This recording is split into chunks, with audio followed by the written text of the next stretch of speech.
All right, hello, my name is Brian, and I make YouTube videos. A lot of them are on my car, but I do like to make videos time to time on chainsaw that I have and some lawn equipment and now this generator and some different items and some firearms. So a little bit of history about me so it helps you to understand where I'm coming from. I have worked in the motorcycle industry for a few years, and I've grown up from about the age of 10 racing and riding dirt bikes and always having street bikes and motocross bikes and trail bikes. And then I've worked at Honda. I've worked at a couple of Honda dealerships in sales, and I've also worked at a Yamaha dealership and a Ducati dealership. So different motorcycle dealerships. Obviously, you know, I was not a mechanic, but I was in sales. But I'm pretty fluent with working on things to an extent. I'm really good basically with maintenance and basic installs, performance modifications. So with that said, that's my background.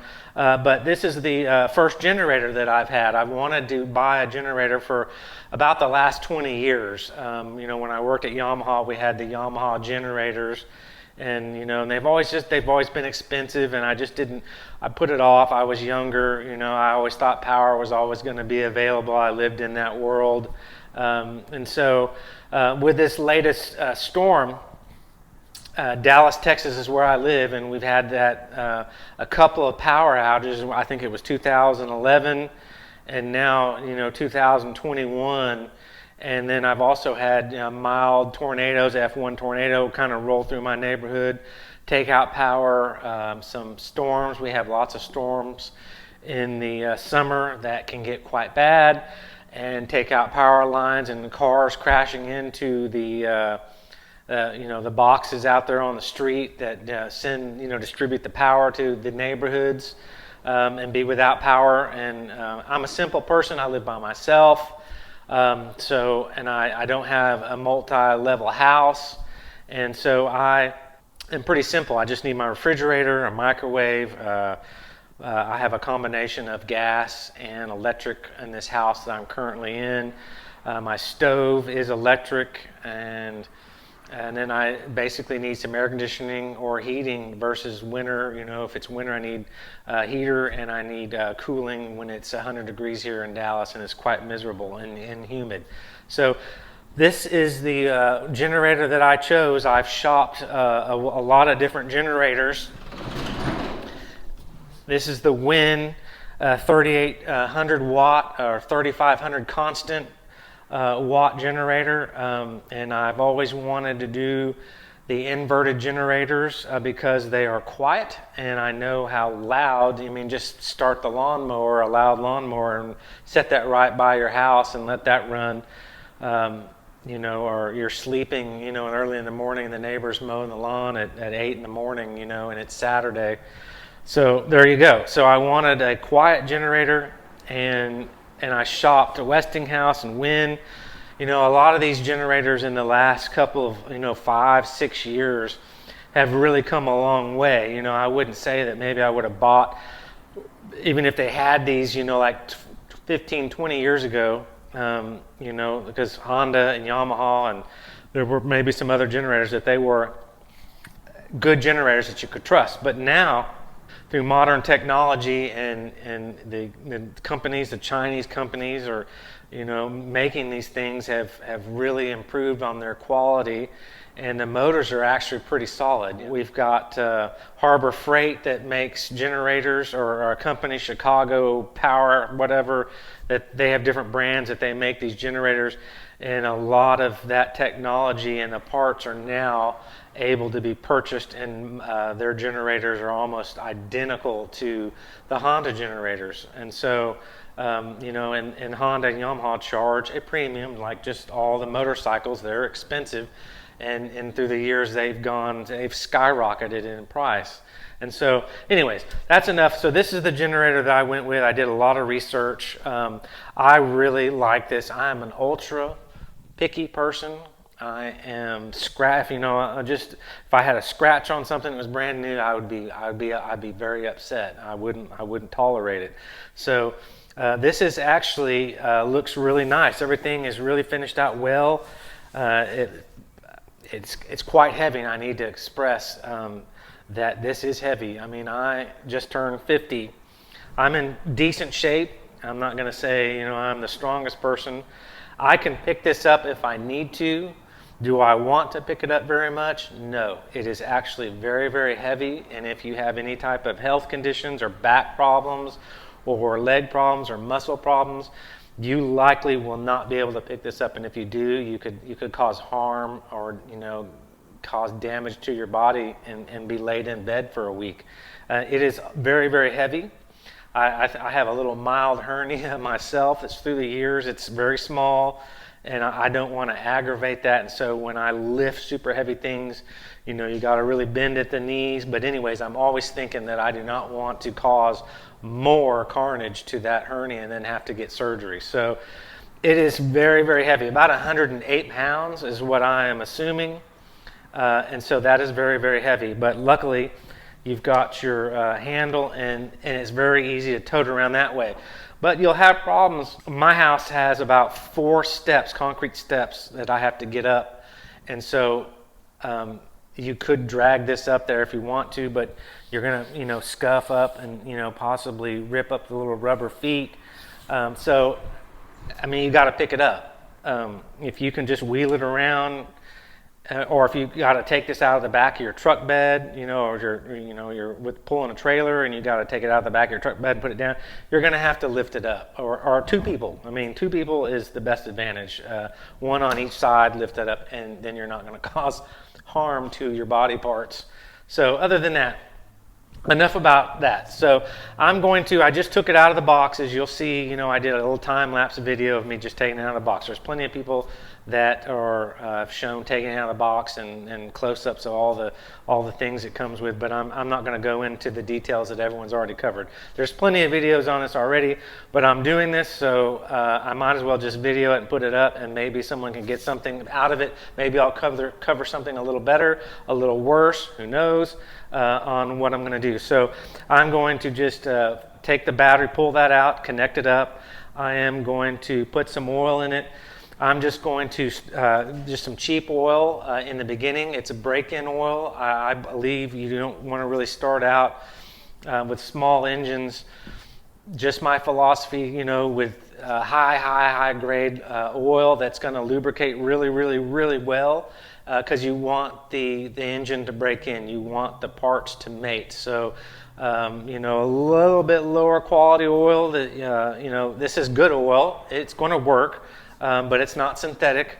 I'm going to just put that in there and typically probably run this 2 hours, change the oil, then run it another 2 hours, and then change the oil again, and then maybe upgrade to a synthetic constant 30 weight oil, you know, Castrol or one of the popular brands.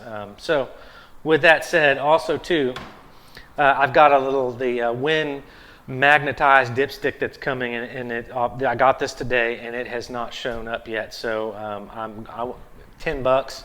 I thought, you know, what the heck, you know, if it collects some extra shavings and these don't have an oil filter and that flowing around, $10, worth it. It's a magnetized, you know, aluminum or metal dipstick that replaces the plastic dipstick, and so I've got that coming. So. And then also too, what I'm going to do is I try to do on some of my lawn equipment, because I don't live in a forest and I don't live in a national park. A lot of times I'll take my spark arresters out. It just frees up the exhaust. I've seen some videos where this can get clogged up and it'll cause the generator to bog down and run funny and not idle right. So I'm just going to take out, there's two bolts right here, or, you know, bolt hybrid Phillips screws. Take that out, take this off, and just remove that outer piece. Put the screen back in there, and go from that. And then I'm going to, obviously, I'm going to put in the oil once I do my battery. I told you this thing is heavy. And then I'm going to put the oil. It came with a really cool, I've got different funnels all around my garage. I've got all kinds of tools, all my shop tools over here, and some miscellaneous shop tools. I've got different, I don't know where everything is right this minute, but this will work. This will work really well. Take that off, put the oil in, and gas it up.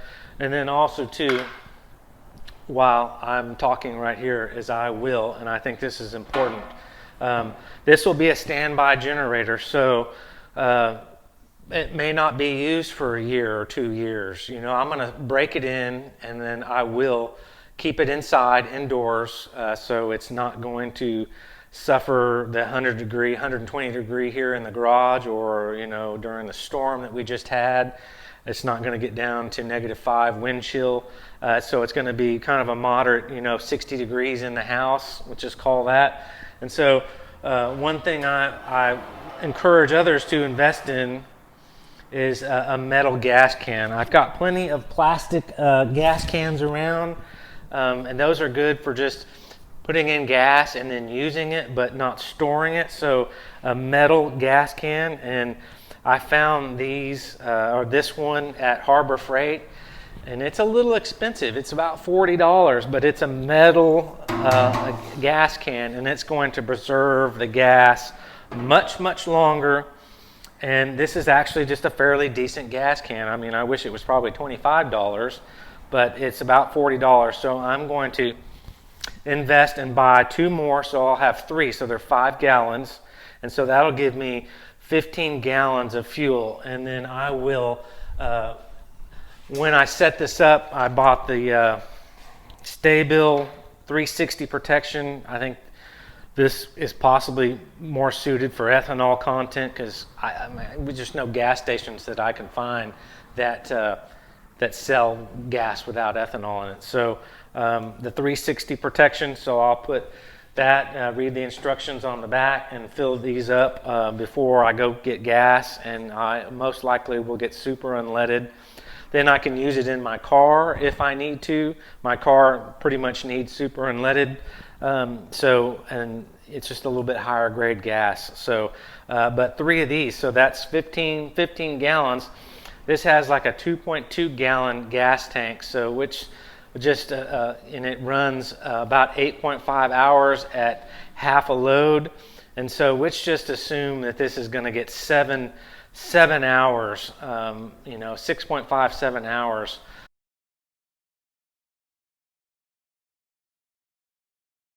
Yeah, I think that's a pretty good way to go, because you never know when the storms are going to hit, a tornado is going to hit, and bad weather. So that's my plan, and I got to go buy a couple more of those, 2 more. I've already got that one, and so I also bought. This is a 14 gauge. I mean, I understand, 12 gauge and 10 gauge wires, as far our power cables.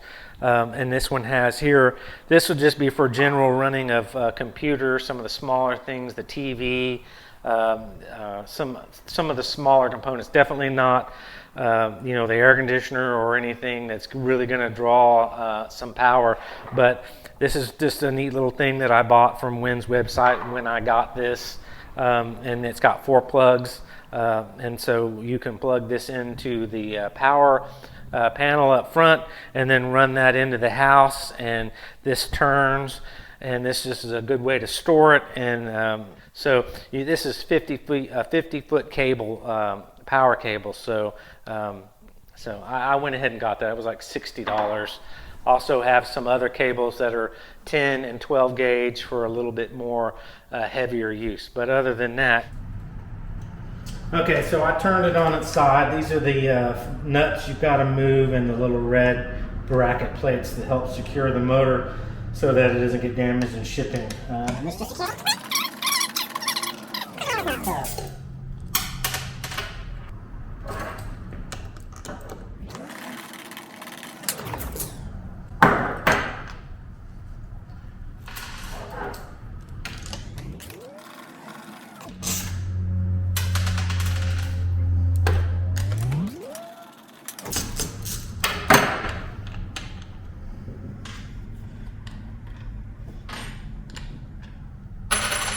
I bet there's people that don't know to do this. They don't read the manual. They haven't watched the video. Not all the videos have this. Only like one video that I saw has the to remove those the plates and the nuts there. So then tilt it back up on its side.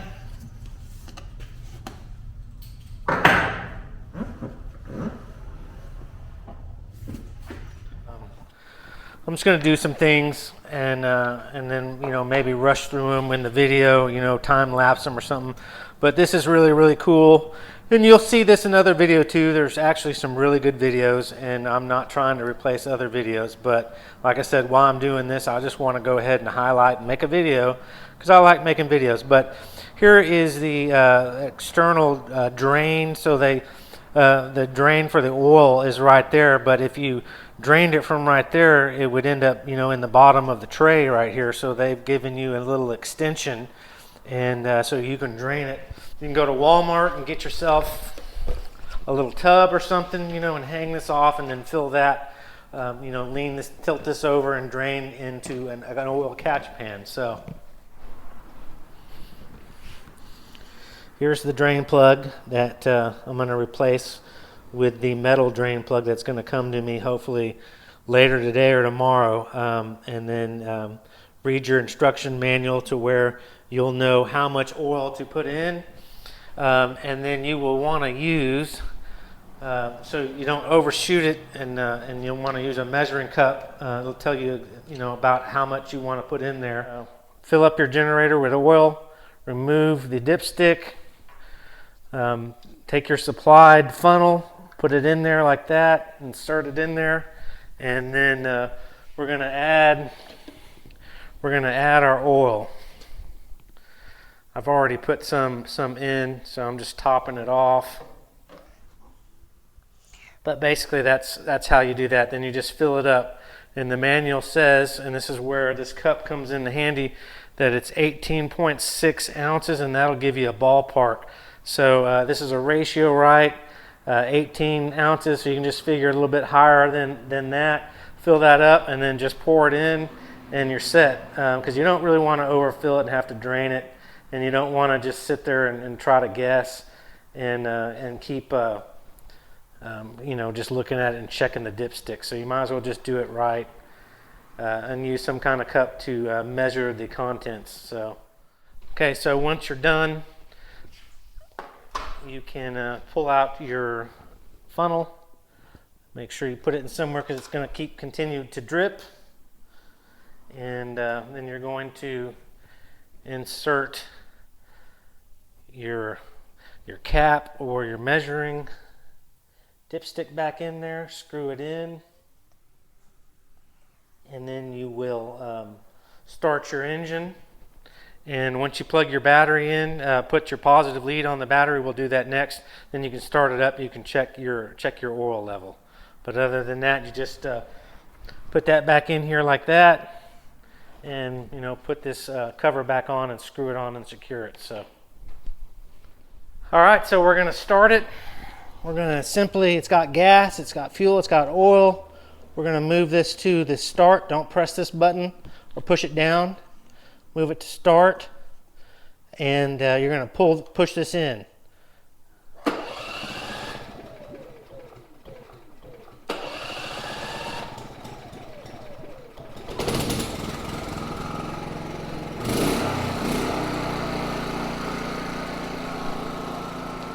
Looks good. Eco mode is turned off. One note: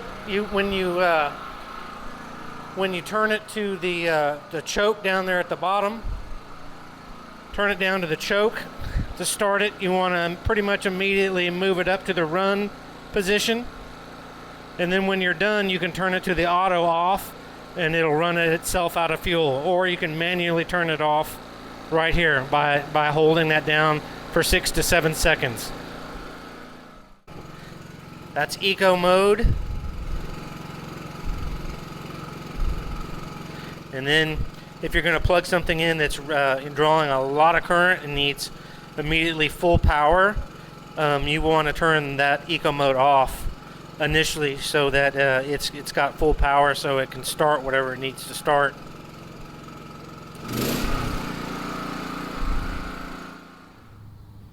All right, take your cover off. Pull out your dipstick once you've run it. Just start it up, flowed some oil. You're going to pull this out. You're going to wipe this off, but also too, you can look in there and see the oil is not pouring out, so that is good. It's going to be, you want the oil level right there at the bottom of this little portion right here, so you can actually look in there and see the oil, but you want your oil to be, you know, right there meeting at the bottom. So the oil is right there. That's a good indication that it's full. Make sure you don't put anything on your dipstick and introduce that in there to the oil. So we're going to put that on. Everything looks good. Don't cross thread that. Like I said, I'm getting the aluminum or metal dipstick magnet that's magnetized, and that will hopefully catch some oil, but right now we're just going to put the plastic one on there. So it's got a little magnetic tip right there. And, you know, hopefully we'll see if this catches a whole bunch of little metal shards or flakes and see if it's worth it to, you know, it's $11. But, you know, if it's not worth it, then you don't want to pay the $11. So let's just put it in here, swap this out. Let me get a rag. Swap it out, put it in, and then I'm going to run the break-in period, or, you know, run it for 2 hours. Drain the oil that's in there, take a look at that, and we'll see. So there's the factory one. Yeah, so let's make sure, hopefully it fits, and I ordered the right one. Screw it on, hand tight. All right, now it's ready to run for 2 hours, and outside. And it's cool today, so that's beneficial for breaking in a motor, so it's not going to get super hot. Okay. I've run the generator approximately 2 hours, and on varying loads on the switch, I've turned it on and off the fuel saver and let it run and let it cool down a couple of times. Hooked up a space heater, a 1500 watt space heater, ran that for a little bit on an extension cord in that 2 hours, but mainly just let it idle and warm up and all that. And it's about 58 degrees outside, and it was about 65 degrees during the day. So everything looks really good. Now I'm going to drain the oil, and I'm going to check the dipstick. So 2 hours, just want to confirm that. Metal, little small pieces all over this.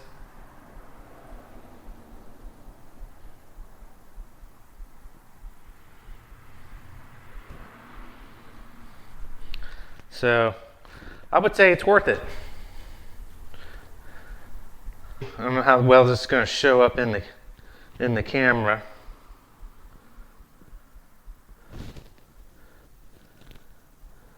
You can see a whole bunch of metallic. Actually, there's some pretty good sized pieces in there. That's the end of the video. Thank you for checking out my video. If you enjoyed my content, you know, as usual, like and subscribe, and share if you know someone that's shopping for a generator.